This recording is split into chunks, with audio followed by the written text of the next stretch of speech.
Well, welcome back to another episode of Fox Sports Lab NRL. I'm joined with Josh Morris all the way from the balmy Bali. Some of us aren't as lucky as you, Josh, but I know you're keeping one eye on the footy as we look forward to round 22. Let's get straight into it. We don't want to talk about your trip too much because we're all so jealous. It kicks off tonight with the Broncos hosting the Roosters. We know the Roosters are coming off that big win last week. No doubt confidence back inside. They also welcome back Victor Radley. How do they go coming up against the Broncos, though? Yeah, this one's going to be an interesting one for me. I think it's going to be probably the round of the weekend. Both teams coming off the back of big wins. Obviously, the Broncos put on a masterclass against Souths, and then the Roosters. Well, they in that first half against the Titans, they were outstanding. Victor Radley back. He had so much spark to the Roosters' attack, and they'll just be confident having scored so many points last week. They'll give themselves every chance. I think they've won 6 out of the last 8 against the Broncos. I think only 8 Broncos players have tasted success against the Roosters. But I like the Broncos this year. I think they're a different side. I think we saw on the weekend, Reece Walsh, he's been outstanding. Flegler's back, and their little maestro, Adam Reynolds. He scored 32 points in the last 2 weeks. He's doing some great things for that club. So I think the Broncos will still be too classy in this one. There you go. Josh is tipping the Broncos to get the win over Thursday night's game. Move on to Friday's game. Tigers taking on the Rabbitohs. Now, we know what sort of season the Tigers have had and how they're trying to avoid the wooden spoon, but the Rabbitohs are also, too, trying to get some wins on the board because they've really fallen away at this time of the season and they need to win to end up being there in the top 8. Yeah, they're just outside it, and their for and against isn't the best. So they need to win against the West Tigers here. Obviously, with what happened last week against the Broncos, they were touched up. Latrell is back this week. I expect them to be firing on all cylinders, and if they want a game to try and bump up their for and against, this is it, because the Tigers have let in 30 tries in the past 4 weeks. So um, there's plenty of potential for them to score points on the weekend. They've just got to be, focused, stick to the game plan, and then blokes like Cody and Latrell will come into the game. Who do you think they'll look to sort of get those points on the board on the left or the right edge? We know that they've got Alex Johnson there with Latrell back in the side. Who do we think is sort of going to take, I suppose, get the points on the board for the Rabbits? Oh, well, look, there's plenty of people that can get points on the board there. I think their right side has been really strong this year with Campbell Graham on that right edge. But I think over the next few weeks, we'll see that left edge. They'll be working on that and their attack and trying to get that humming for finals time. So we could see Alex Johnson, the beneficiary of that. Yeah, absolutely. Let's look out for Alex Johnson in that one. And Josh is tipping the Rabbitohs. Moving on to the other game, Storm coming up the Eels. Both sides coming off losses from round 21. Both wanting to get back in the winner's circle, knowing how important these games are at this time of year. I mean, we know what sort of response we can get from Craig Bellamy and his Storm outfit after coming off a loss. How wary are the Eels of that? Yeah, you'd have to be very wary of that, especially after what Craig Bellamy said in their press conference. He basically said they played for 10 minutes and then for 70 minutes that wasn't a Storm performance, and he was extremely disappointed. Now, as a player, you take that to heart and you take that on board, and you don't want to go out and disappoint your coach again.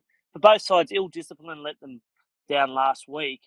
They're both clinging in. The Storm are clinging in the top 4, the Eels the top 8. So there shouldn't be any motivation in this one to get up for this game.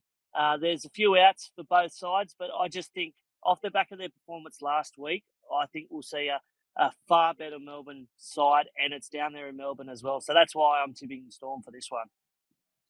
Just quickly on the Parramatta Eels, given their spine has given a bit of a shake-up. We know Josh Hodgson won't return for this season. Joey Lussick comes in there. He's been in and around the team in years gone by before he went back to the Super League.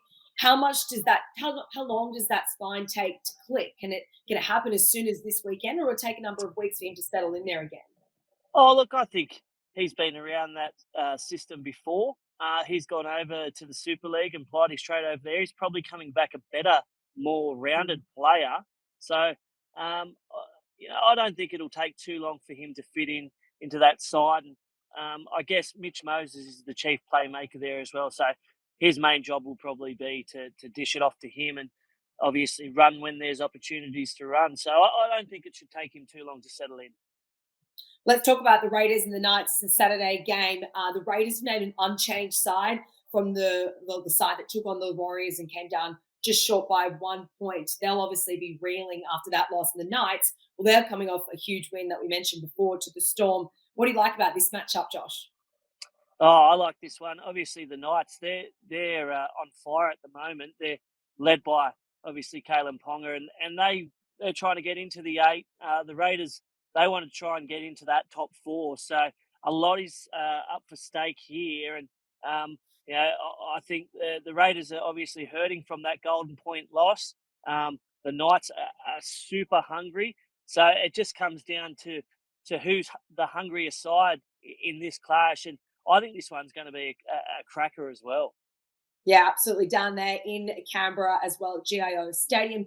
The other Saturday game is the Dragons hosting the Seagulls. Now, not just on field, but off field. Obviously, Shane Flanagan, he's the assistant at Manly. He comes up against his club that he'll be in charge of next year.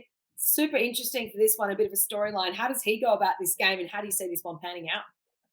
Oh, look, I think it's helped Manly enormously that he's the assistant coach there. He obviously spent a fair bit of time there with their list development and whatnot, and he knows a lot of the players there. He knows their strengths and weaknesses, so he has a lot of inside information there. That's certainly going to help Manly. Manly, I thought their first half last week against the Sharks, they were outstanding, up 24-0. The Sharkies almost got them in the end, but they managed to get a win, and it's Daly Cherry Evans' 300th as well. So the Manly boys have a lot to play for here, and that's why I'm tipping them. Yeah, such a big occasion. You would imagine they'd want to get up for that one. Indeed, the Panthers taking on the Sharks. The Sharks have not been able to sort of convince many people that they can get the job done over some of those top clubs and top outfits for 2023. They'll obviously be wanting to prove that this weekend, but it's a tough ask when you're coming up against the Premiers. It's a very, very tough ask, and the questions have been raised. Can they beat a top 4 side? The past 2 weeks, they've been atrocious. Their defence have leaked way too many points, and they're coming up against a Penrith side that welcomed back Nathan Cleary from injury, and he looked like he hadn't missed a beat last week against the Doggies. They put on a clinic and scored a number of tries. For Cronulla, they haven't won there since 2018 as well. So all signs point to a Panthers victory. It would be one of the biggest upsets we'll see if the Sharkies can get the job done there. Yeah, just a case of watch and see. Would be very exciting if they could get the job done. And lastly, the Bulldogs taking on the Dolphins. We know that the Dogs welcome back Viliami Kikau, Josh Adokar. They've made a few changes there at Cameron Ciraldo in terms of wheeling the axe on a number of players. Hosting the Dolphins, a flip of a coin in this one, or how do you see this one? Yeah, it was a flip of the coin, and they've taken the game up to Bundaberg as well, which they do each year. I kind of see that working in the Dolphins' favour, obviously being up there in Queensland, and they've probably attracted a number of supporters from around that region. Kick out is a big in, obviously, with Adokar, but I've chosen the Dolphins in this one. I think they can just get the job done against the Doggies. Let's see if the mastermind Wayne Bennett, or master coach Wayne Bennett, can get the job done there. Josh Morris, thanks so much for your time once again on Fox Sports Lab NRL. We'll see you next week when we review round 22, preview round 23. So much happening in rugby league. Enjoy the rest of your holiday. Thanks, Eloise. If anyone needs me, I'll be at the swim-up pool bar. What's gambling really costing you? For free and confidential support, call the number on the screen or visit the website.